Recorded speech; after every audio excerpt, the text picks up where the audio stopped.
So it's 1, 2, 3, shoot. 1, 2, 3, throw. Okay. Okay. All right, ready? And it's the best of 3, right? Okay. Okay, ready? And make sure you get a shot of You're up 1-0. Okay. You're up. You win 2-0. Good start, my friend. Love it. Love it. Yeah, I got that, right? Yeah, we got it. I thought you said it was a warm up. You know, it's just like the pong game. I gotta throw him a few.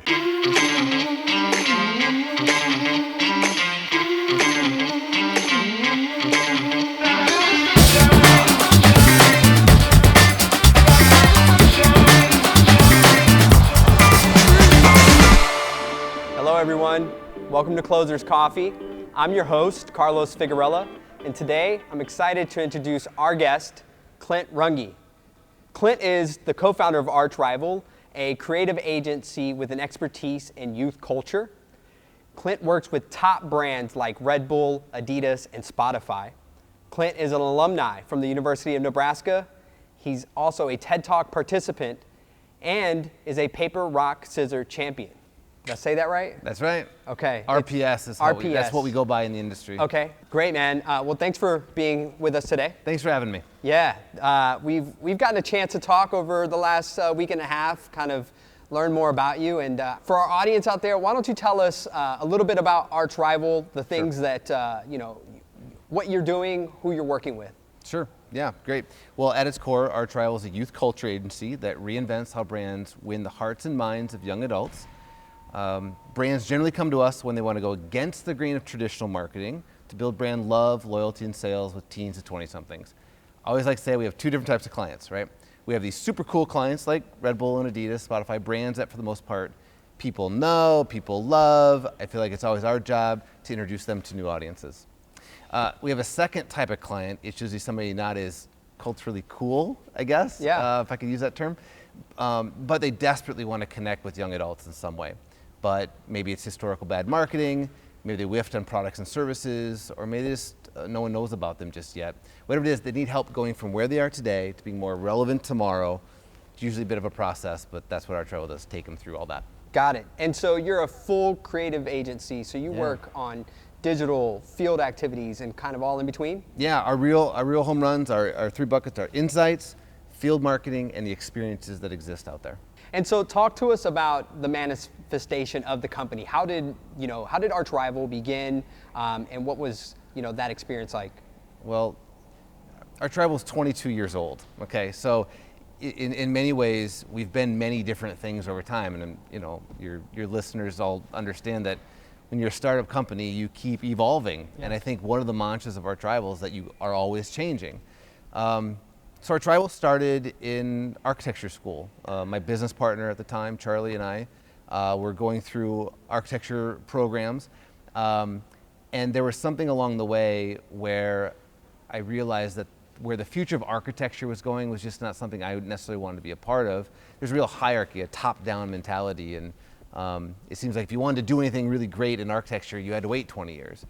That was me being naive and dumb, and I was wrong. But what it did is spur me to also go look at advertising. And so I got a degree in advertising at the same time. And as I was going through the advertising program, what I realized was that the process for coming up with great architecture was actually the same process for coming up with great advertising. It's just that the output was different. And that made me start to think, well, do I want to be a great architect or a great advertiser?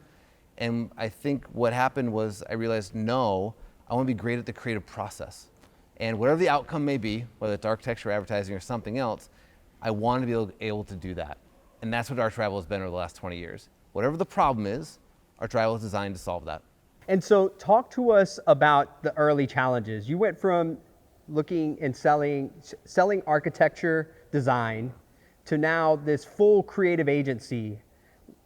Where was that process? Where did you identify it was time to switch your business model? Yeah, I kind of skipped the important part here, which was that when we first started, when you are two broke college students with no experience, nobody wants to hire you, right? So you have this dream of being this creative agency, but in truth, if nobody wants to pay you to do the work, then you have no value. So where we did have value was in our experience with architecture. So the things that we were doing at the time were highly digital. So we were creating animations and building 3D spaces and things that architects at that time weren't doing. They were still doing hand renderings and drawings and putting things into CAD, and we were building full immersive experiences in 3D.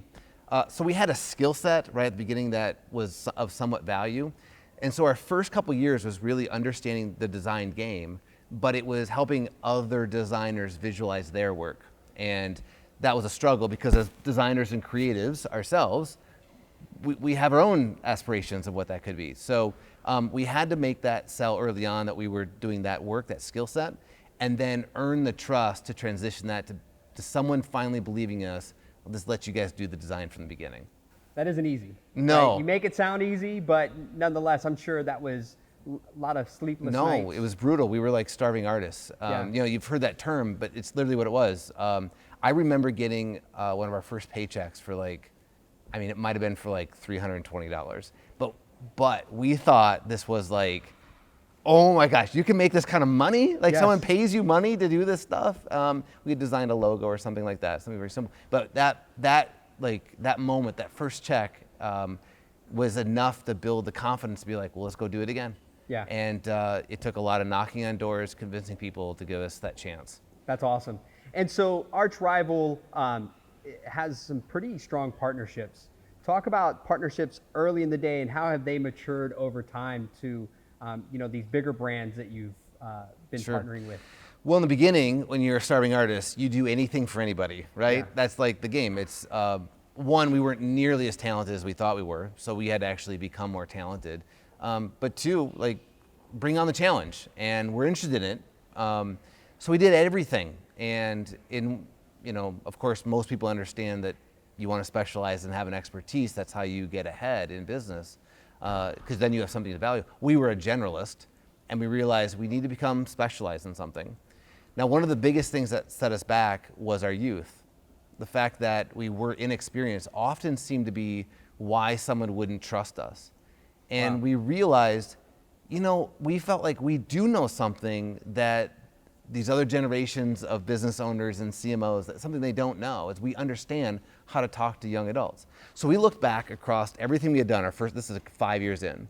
We looked across everything we had ever done, and we said, what's the things that actually worked in a marketing sense, and we had the most fun doing, and we felt like we were good at, and they all had to do with things dealing with youth culture. Now, no surprise, because we're fairly young at the time, so we thought, well, why don't we take the negative and make it into a positive? So let's take the thing that's what people knock us for and own that and champion that, and that became what our next evolution was, a youth marketing agency. Wow. And so what was one of those early on brands that really solidified that, yes, we know what we're talking about. We are experts in youth culture. It was no more than maybe 3 months after we finally had made this decision. Let's be a youth marketing agency. We understand young adults, and we put that on our website, and that was our new mantra. It was probably 3 months later that Redbull called. And at that time, Redbull had been moving an energy drink product from Europe, had been marketing in the US, but they had been marketing it in a way that was still European. And Sure. they needed a US counterpart to help that be fused into US youth culture. And we had a meeting with them, and I'll never forget it. It was maybe a 90-minute meeting, and we literally fell in love. And it was like everything that we had ever wanted to do and how we envisioned great marketing to actually happen was everything that they had always ever done. And we fell in love, and that was, we haven't looked back since. Wow. That was our first one. After that, once you're good enough for Red Bull, you're kind of good enough for the next company, and so on and so on, and that's how we built our talent. So you talk about this expertise in youth culture. Talk to us about the generational differences and how you have brought that to the table in each of your meetings, and how the differences Yeah. you see amongst these generations, whether it's millennials, Gen Z, Gen Alpha, all of the above.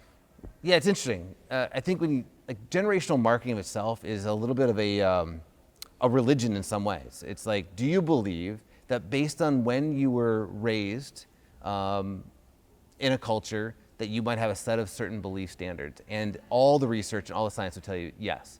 So if you took, for example, I use this when I talk about different generations, I'll use an example like success.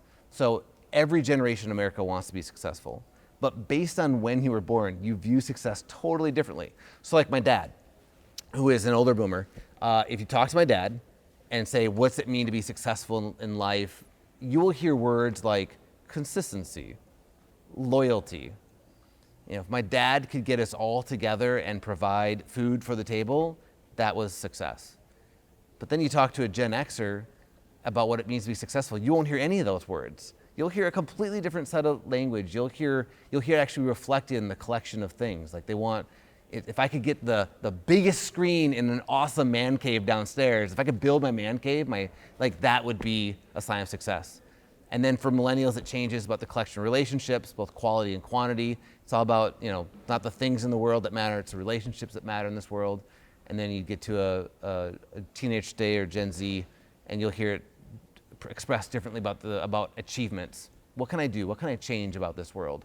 The more I'm able to change and impact this world, the more successful I will be. So that's like an example, right? Yeah. And if you understand how to win the hearts and minds of these different generations, I mean, it should affect everything as a business. It changes the way you hire employees. It changes the way you create your products. It changes the way you certainly market them. And that sort of point of view is often one of the very first conversations we have with the brands we work with. Definitely. And even you talk about these generational differences. If you think about, the boomers, it was about uniformity, right? Whether it was everyone looked and dressed very similar, Yep. and they operated in a community sense, whether to its millennials who identified, as their personal identity, they want to be unique and Totally. personalized. So now it's, customization and personalization, where people really want the brand to speak on their behalf, and only to them, no one else. It's so interesting. Like with the boomer generation, I just find this really fascinating. Like most of America's systems were born with the boomer generation. So the whole idea of suburbs, for example, when everyone moved back from the war, the boomer generation, and they started moving to suburbs, that's when you get this keeping up with the Joneses mentality. That's where it came from, because now suddenly was sitting next to everyone and looking across and being like, well, I want to do what they do. I want to be better than what they have. And gotta have a Cadillac. The university systems, where school systems were set up for a boomer generation. The credit card systems were first set up. The economy was first set up for boomer generation. And it's interesting now that you see in culture sort of this riff, right, of young adults versus older adults, because many of these systems were set up for older generations. And now you have this whole wave of new startups and entrepreneurs that are all about disrupting and bucking the systems that were set up by a previous generation. Yeah. And that can be very frustrating for some companies, but it also is like huge opportunity for others. And so how do you sell to these different generations? What are some of the campaigns that you've curated for millennials or Gen Z and so on? Yeah, well, if you understand what's winning the hearts and minds, then you can come up with really great ideas. We believe, right? At least that's been our formula, so to speak. I'm trying to think of something like, I have a great example. Right now we're doing this campaign with Redbull, who, by the way, is always innovative, always risk-taking, not afraid of failure, and that's like a hallmark of their success, right? That's awesome. And with that environment allows us to do some pretty cool stuff. The one we're doing right now, it's called Redbull Can You Make It? And we've done this a few times. But Redbull Can You Make It is where we take students from around the world and we take them to Europe and we drop them off in different places and we challenge them. We give them 7 days from wherever we've dropped them off. They have 7 days to make it to a specific destination. So this year we have 200 teams of 300, of 3 kids in each team, so 600 total students. And the whole challenge is to try to understand the value of a can of Red Bull. So we take everything from them. We take their wallets, their cash, their credit card, their watches, and all they have to take their smartphones from them. Wow. Okay, and all they have to make it from wherever we've dropped you off to this next destination. In this case, it's Berlin. We give them 24 cans of Red Bull, to which they have to use as currency. So they're bartering. Exactly. Wow. Like get on the train, get a hotel room. And it is amazing. They have to use these 24 cans of Red Bull, their wits and their charm. Can you make it is the challenge. And it's awesome adventure. When you have these for many of these young adults, they've never really experienced what it's like to be lost, right? I mean, think about, you always have maps on your phone. So just the experience of being lost and the sensations that come from that, both goosebumps and fear and excitement, they get all of that, and they've never really experienced that before. And you combine that with love of travel, success metric, and this idea of surprise. We can talk more about that. Yep. Adding some surprise to their life really creates this incredible campaign. They document all the footage and their whole experience along the way. And do you remember Hunger Games? I always thought this was cool in Hunger Games, where people watching the games could send gifts into the game. Well, in a similar way, people watching can affect the outcome. So 24 cans of Red Bull isn't enough to make it, but the more that your videos that you are creating are liked, shared back on college campuses back home, the more Red Bull you get in the game. Wow. By the way, they can't see any of this stuff. They have a device, but they can only upload. They can't see what people are saying. They can't get internet maps or anything like that. Literally social currency. Exactly. Wow. Yeah, and the better you are at doing that, making beautiful content, shocking content, funny content, whatever it is, you use that as fuel to get you further in the competition. And it's a riot, man. With this generational piece, how do you talk to these older stakeholders about the youth, and how do you get their buy-in? Because there's such a gap between boomers and Gen Z that for them to even comprehend what the message is and what it's like. Well, you add into the fact that, part of being a boomer, a younger boomer, and certainly Gen Xers, that we think we know it all. I'm a Gen Xer, and that just sort of like comes in the territory. That's one of the pieces of the puzzle.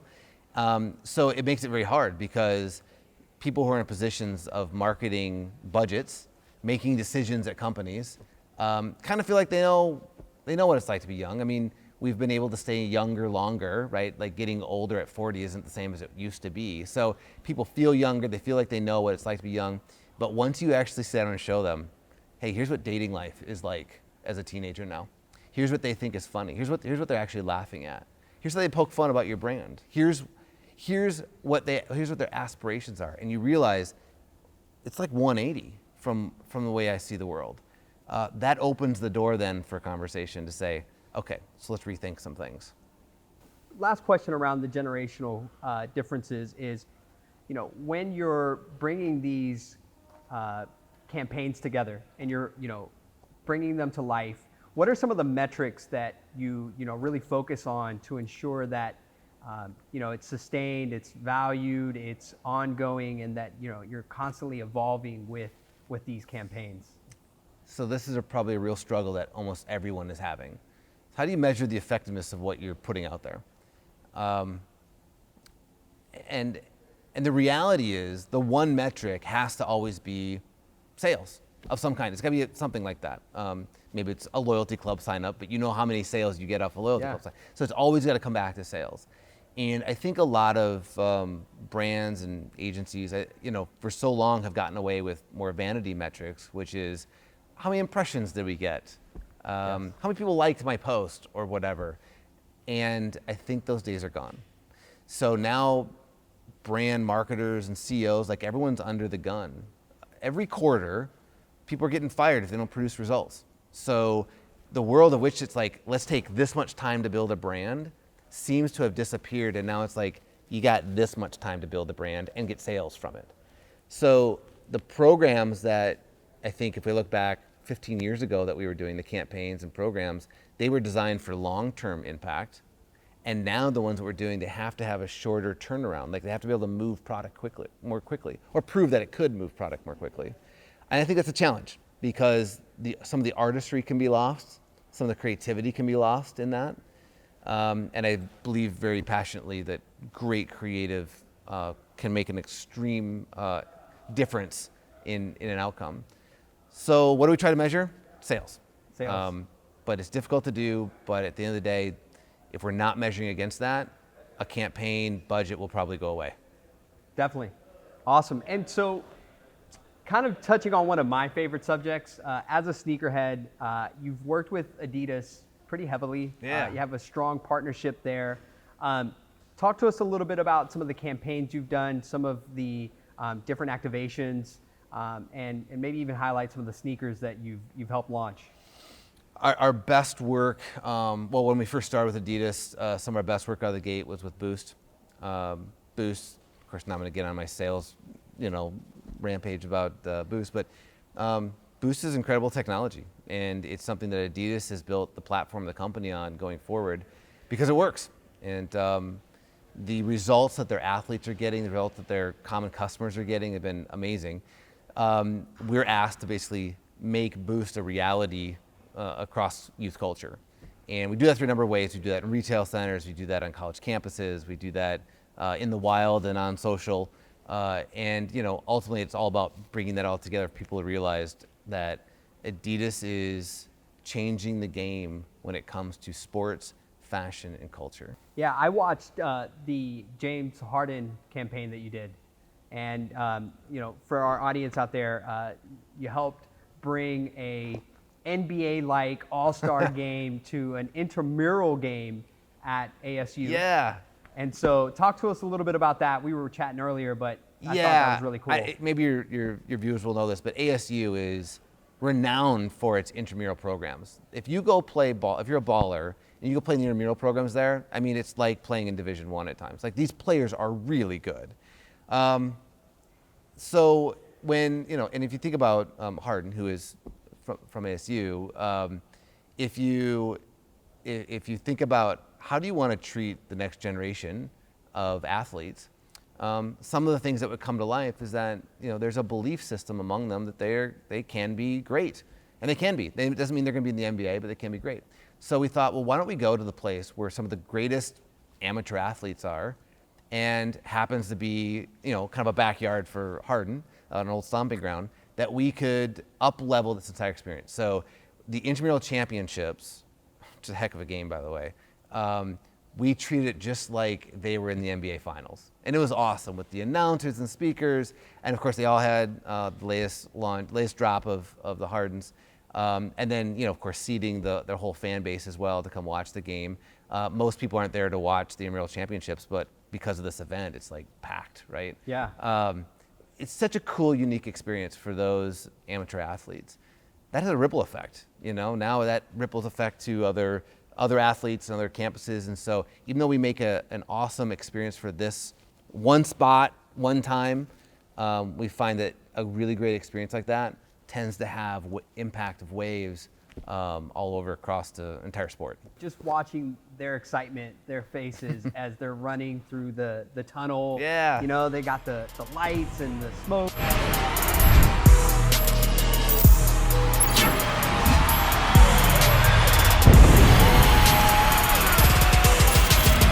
Yeah, now how would you feel, man? You would get so pumped up about that. Absolutely. I mean, listen, I'm a sneakerhead. I love sneakers. Shout out to Boost. I got my Pirate Blacks on.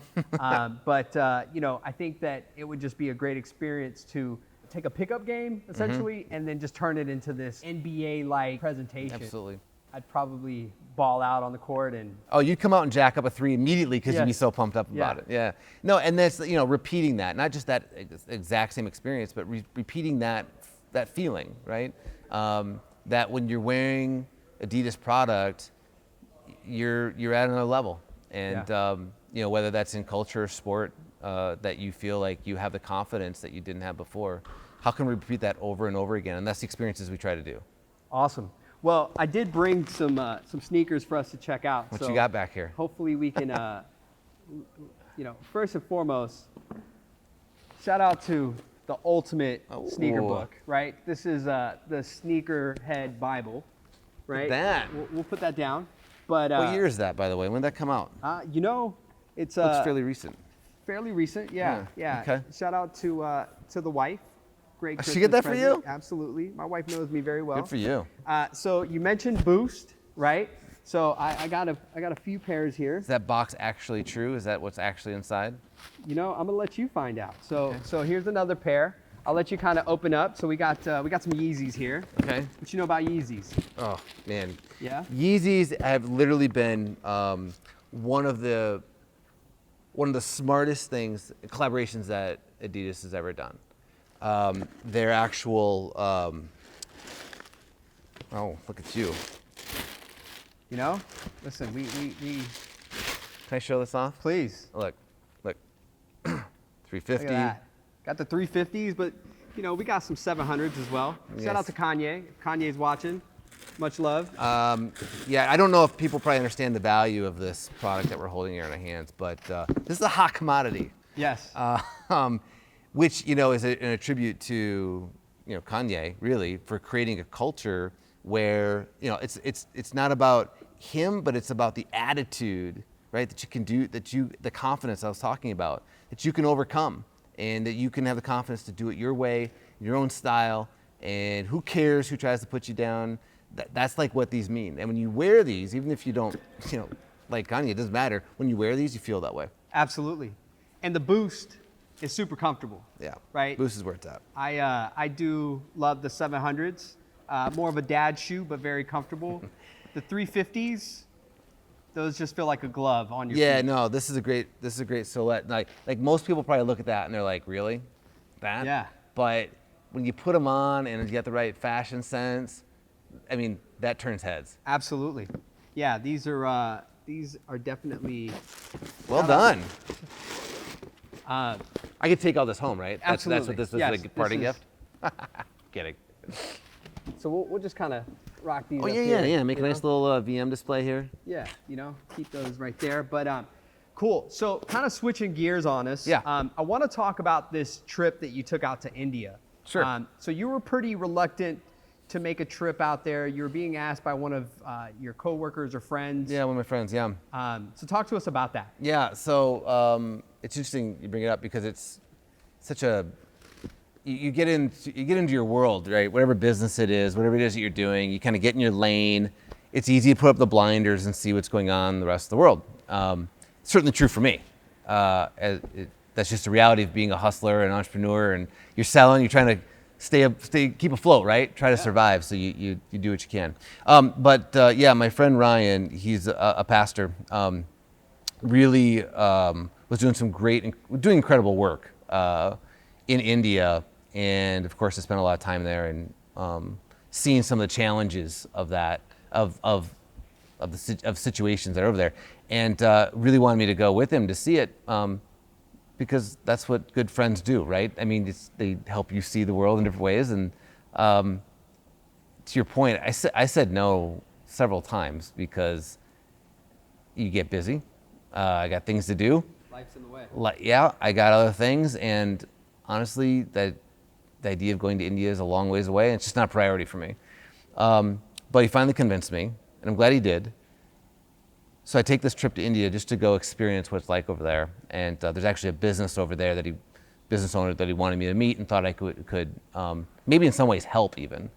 So although I started reluctantly, I went over there and I immediately realized that all the things that I worry about over here in the United States pale in comparison to the survival. I think I'm trying to survive. Yeah. Oh, give me a break, right? Like survival's a different level over there. Such a smart, sophisticated culture, and yet so many challenges, literally to survive. It, in a way, it really impacted me. It opened my eyes that, I don't know, it's like when you see people in need and help, if you look them in the eyes, I think oftentimes, most people are good people, you want to help. So I met with this business owner, doing some great stuff, but I never thought I had much to offer anyone in the way of business. I don't consider myself a businessman or a business person. I'm just doing what I love and build a company around it. You're just a business man. There you go. Thank you. Thank you for catching that. But once I was there, I realized, well, I have been through a series of experiences and successes and failures. Sure. And I could help this person. So I spent 2 days mapping out their entire business, rethinking how they could structure it, the opportunities in front of them.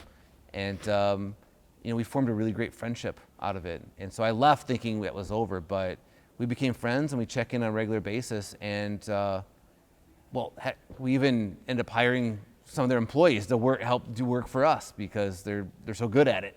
Yeah.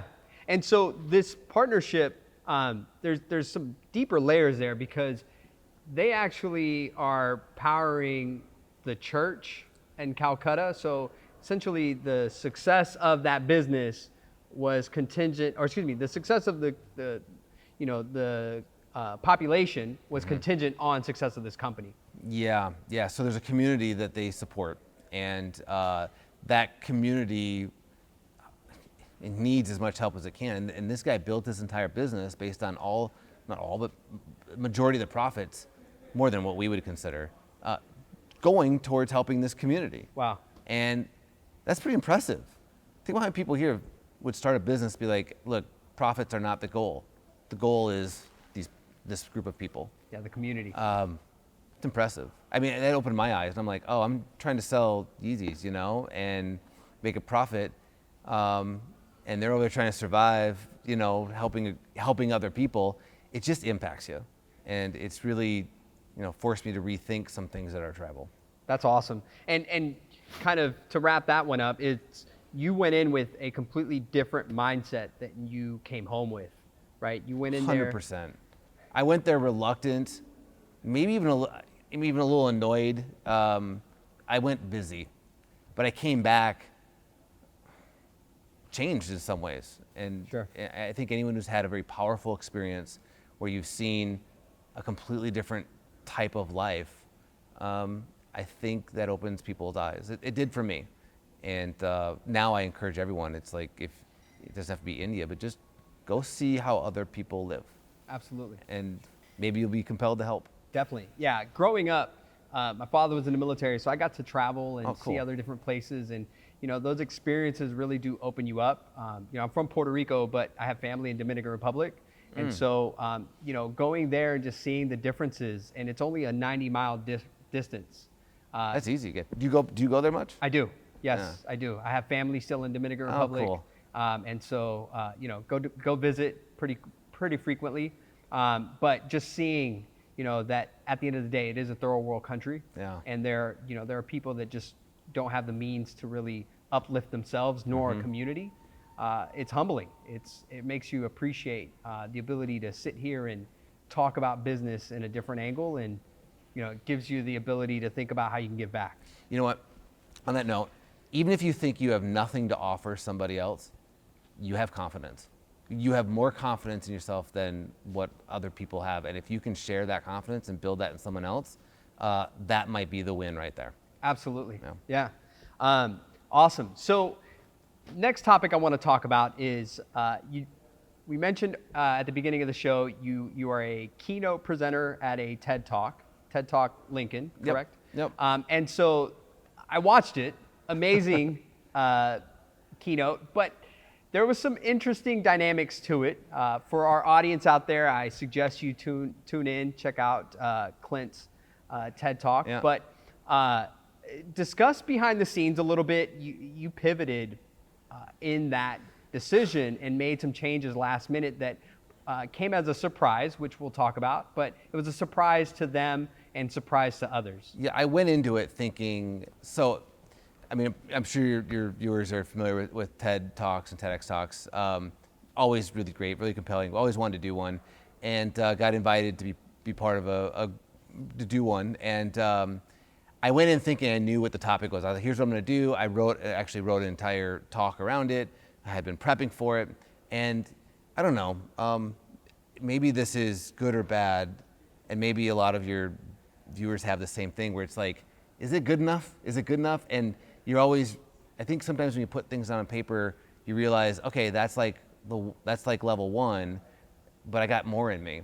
And there was something eating at me. I was like, the thing I was actually saying I was going to talk about, I don't think I actually want to talk about this. I don't think I find it as interesting as I thought it was. But what I really wanted to talk about was what was bothering me at that time about life was the surprises of life. And I said, if look, in a TED Talk, you can talk about whatever you want. And I said, I think what I actually want to talk about is the surprise of life and the diminishing returns that we're having on it. So I changed it last minute on everyone, and they were cool with it. But in some ways, the surprise change is almost fluid to the whole notion of the talk in many ways. Sure. And so in that, you touch on a couple different subjects, but the meat of it is that we're attached to our smartphones. Yeah. And so you pull the surprise on your wife, where you put her through some ringers and some highs and lows while she's trying to figure out where her phone is and what's going on. So talk a little bit about that. Yeah, sure. So the whole premise is that technology is continually making the assumptions that it understands your sense of discovery better than you. And when we let technology discover our new music, discover the next show we should watch, discover what book we should read, you're actually losing the joy of discovery, which is the trial and error and fail, and when I actually uncover something that I earned it, I did this, and not the technology. So discovery isn't about the aha at the end, like I found a new band to listen to. You won't love them the way you would as if you were actually out searching for somebody and happened to fall into a bar one night and heard this beautiful singer and followed them, and then they become your favorite singer because of the process of which it took to discover that artist. So that's the whole premise of it. And to kind of help illustrate that, I did an experiment where I felt like, she'll probably hate me for talking about it, but my wife was really, the technology was dictating her decisions in many ways. And I thought, well, what happens if we become too reliant on that, what happens when we take that away? So I took her phone, I hid it, pretended it was lost, did it for quite a bit of time, and just kind of rolled with it and watched the effect of that. Very interesting, you can hear it in the TED Talk. And then I thought, talking about surprise of life, I thought, what a fun thing. I'm gonna reveal that this was an experiment at the TED Talk, and that would be the first time she'd find out about it. So I thought it was kind of a clever, end to it, and it certainly helped provide a little bit of surprise for the talk. You were foreshadowing the future. You talk about things, this was 2013, Yep. Correct? And you were foreshadowing behaviors and anticipating some things that are current trends and topics in the news. Yeah. Whether it's privacy, screen time, generational differences, how media is consumed by different generations. All of those things you were hinting at, not even hinting, you were discussing in 2013 and are very relevant today. So talk to us about that. How are you foreseeing that then, and what are your thoughts today? Well, I think in one way, I'm lucky that I'm the right age, frankly, to be of balance, where I have a lot of memories and discoveries of what it was like without technology. Yes. And of course, now have memories and discoveries with technology. And you can relate the pros and cons. And I wouldn't say either is good or bad, just different. And maybe some things that you miss about what I think are, it's not like I'm old and I like the way that it was, but it's more like there are some human needs that I think that what truly makes us human that we're missing. And that's this joy of discovery. You know what? When you know everything, I think in some ways you know nothing. And that's what that talk was all about, was that if we continue to go down this path, more and more, I think we're going to lose a little bit of ourselves in this. And pretty soon, I'll stop trying to find the next show to watch because it's just going to be right in front of me, and all my friends are already going to talk about it. In fact, they've probably already watched it, and they've told me, they've leaked what's going to happen to me. I can't watch. There's no more discovery. And I think while there is definitely some opportunity there, I also think there's a little joy lost in it. And so maybe it doesn't have the same impact that it once did. All that's just kind of a passion point for me personally. I love mysteries. I love thrillers. I don't watch a movie trailer. All I need to know is kind of the general plot, but I don't want to know too much because I want the full thrill of going and not seeing any of the scenes yet, and have that happen for me. So I don't know. I think those topics you talked about are all now very relevant, and I don't know that things have gotten better. I think if anything, we've dove more headfirst into letting technology choose our opinions, preferences. And we're becoming more and more okay with it too. Sure. So good and bad though. Absolutely. I think back to your point, I also remember times when I didn't have technology as a crutch to lean on Yeah. for decisions or entertainment or productivity, and think back on the simplicity of life and the surprise of being able to find something. I think back of, you touched on music, and I remember, being able to discover new music and learn about new things without it being forced on me. Yeah. So, I think that there's something special, but it makes it a special experience for you, and it lasts with you forever. In the talk, I contrast 2 trips to Europe. One where I did not have technology and I got lost everywhere I went. It was frustrating. I ate food I didn't enjoy. I missed certain. I missed entire countries and ended up in places I didn't expect. And at that time, you can think, wow, what a terrible trip. But when I contrast that to another trip where I went everywhere I wanted to, I got into every museum I expected, nothing went wrong, I translated the menus to make sure I got what I liked, and the trip wasn't nearly as interesting. Yeah. And still today, when I talk about Europe, I think about that first trip. I think about the trip where where the true sense of discovery, those are where the stories lie. And I think if we're not careful, we can lose that. Definitely. One last point to add there is, as a child, I lived in Europe, and I remember my dad pulling out the German, because we lived in Germany, the German map. Okay. And us trying to coordinate and figure out, and where do we take turns? What do we do? And And now you just hit the button and it just tells you where to go and you don't have to even think about it. Look, that is great. I think it's also dangerous. Yes. Good stuff. Well, appreciate that.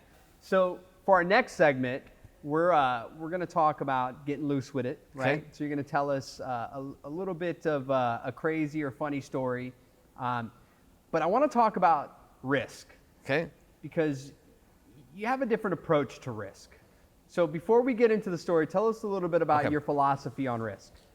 Okay, so I think risk is really important. And I think in this world, even with all the movements and everything that's happening, we all understand we should embrace risk, but right now in culture, playing it safe is becoming more and more important. Anyone who puts themselves out there too far, you get knocked, you get dinged, you say something you shouldn't have, you do something you shouldn't have, you get destroyed, right? Yeah. And so now there's a reaction in culture that taking risk is too risky.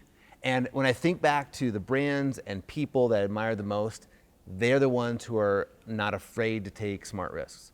So I almost draw it like a circle, and there's in the middle there's very safe ideas, and then there's a ring out here these are better ideas, and then there's like the edge of culture ideas, and then there's this line, and where it's like the best ideas actually are. And if you can push your ideas, your brand, your company to that line, you have the most success. What I believe though is that most people see that line, they're afraid to step over the line. And you have to step a little bit over the line to know where it's actually at. Because if you don't, you will actually, as you walk towards what you believe to be the line, the actual line might be out here. Your risk tolerance might actually be, the great idea might be here, but you stop short because you're scared. And what I've always encouraged people to do, and what I try to do at Archrival, is let's go a little bit further and see if the line is there. Oh, it turns out it's not. What if, is the line here? Oh, it's not. And you keep going until you know, okay, that's the line. I'm stepping on it right now, and then you got to come back. Yeah. But now I'm in that sweet spot where great things can happen. So in that, that context, you on your website, Archrival, you have a video of you with an employee, correct? Yes. Where Shout out to Dan Gibson. Yes, Dan. I'm sure that's what you're brave man. And so tell us a little bit about that experiment. How did that come about? And give us some of your... to be honest, I don't know exactly how it came about, other than I'm sure we were talking about risks, and Dan and I are often competitive. I'm not sure what it was, but the premise of it was, I believed that I could drop a sharp knife from a pretty high distance, and that if he would lay his hands out on the table like this, I could drop it between his fingers. I was that confident I could do it. I don't know where that confidence came from. This is a dumb thing to do. And maybe even dumber, he let me do it. So he put his hand down, and I stood up and I dropped this X-Acto blade if that had hit one of his fingers or something, like it could have caused some serious nerve damage. I won't give it away, but people can go watch the video. Yes. And it's a thrilling end. Let's put it that way. Yeah, and so you bet him $2 per foot. Is that what it was? I think that's what it was. So the bet was, how much money could I earn? And I, instead of going, here, which would have been maybe worth $2, but easy to do, I skipped all of that. And again, went to the line, the furthest line possible, which I believed was standing up, about here. And, that was worth the most money. That's risk, man. Wow. Last question on this is, where on your target would you put that video? Was that first line, second, third? I would think it's approaching the third, except because nothing bad happened, we probably could have gone a couple more feet. You know what?